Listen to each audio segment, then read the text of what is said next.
Peace, man. Let's get right into it. This is the third segment of that diabetic talk that we was having earlier, you guys, dealing with the magnesium, dealing with the chromium, and dealing with the zinc. This is zinc, guys. This is number 3.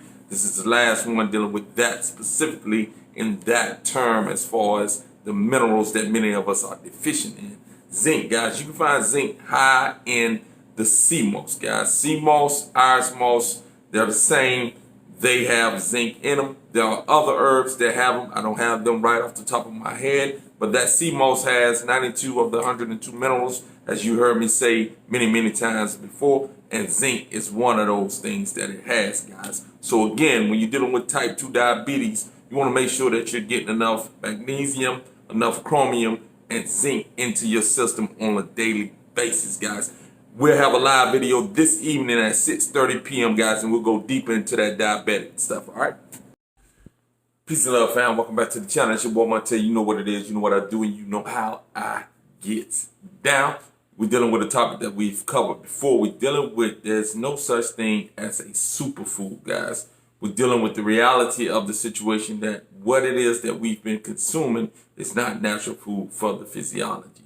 Therefore, when we do consume foods, or they do find natural foods and actually find out the minerals, the nutritional values of those foods, they like to put them out. Those who have produced and put forth to you the unnatural food in the beginning, they come back and then they find out the nutritional value of the natural food, and they want to label it as a superfood.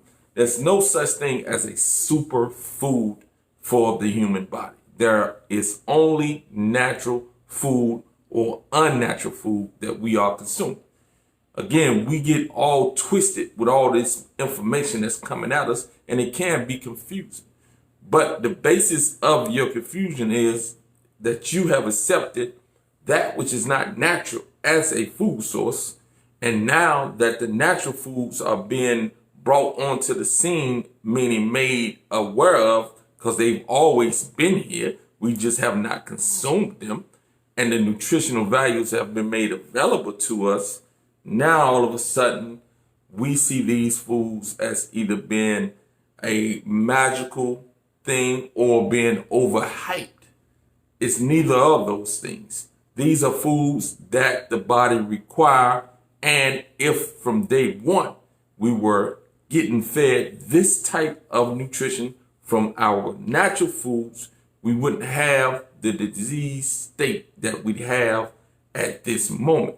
Sure, this is not the only thing that is causing disease, the lack of minerals, the lack of eating the natural foods, but it's the primary reason we succumb to those things that inflict or intrude our bodies and bring about disease and illness to us. Because again, we have accepted that which is unnatural as food, and we have discarded and not been educated into that which is natural, which is from the earth, guys. You can take it how you want to take it. Again, anything you are modifying or have to modify in order to consume is not natural for the physiology.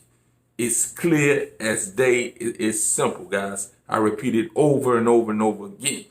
But as well as consuming foods that are natural to the body, you also want to engage in intermittent fasting if you can. Be sure to consult with your doctor, because a lot of us have been broken down and we're on a whole lot of medications and other things. So this fasting and so forth may be an issue. So you got to take your situation into consideration before you engage in certain activities that are natural for you, because we've been made unnatural and our bodies have been broken from the unnatural practices that we engage in. So again, guys, it's deeper than just consuming the food, guys. It's a mindset. It's a frequency of eating mindset as well. It's a relaxation type mindset as well. It's emotional stability, meaning you want to get yourself mentally and emotional stable. All these things add to the health of the body. But the bottom line is this, guys. If you're not getting the proper nutrition, no matter what it is that you're doing with all the other stuff, it's only gonna be beneficial to a degree. If we're trying to go to that next level, which I am too, guys, I'm suffering from a lot of different ailments that I'm treating with all that stuff you see behind me. So yes, there's a lot of stuff going on, and I give you guys this evening, I'm going live, I give you guys this evening the top 10 herbs for diabetes. I give you the top 5 herbs for just overall women health, and I give you information on all the herbs that I have, as far as the herbs that I have on deck that I take, the ones I take daily and the ones that I sprinkle in throughout the week in some way, fashion, shape, or form. All right, I give you that information. Also, guys, we'll be talking about some politics, because I want to talk about some politics as well. We'll talk about, again, our nutritional input. We'll talk about some of the news that is going on. We'll talk about whatever you want to talk about on that live, guys. We'll keep it lively. There's nothing off the table when it comes to my channel, guys. So when I'm going live, whatever you need to ask, you ask. If I got the answer, I'm going to answer. It doesn't have to be about exercise. It doesn't have to be about nutrition. It can be about society as a whole. It can be about relationship. It can be about fatherhood, motherhood, childhood. It can be about genetics.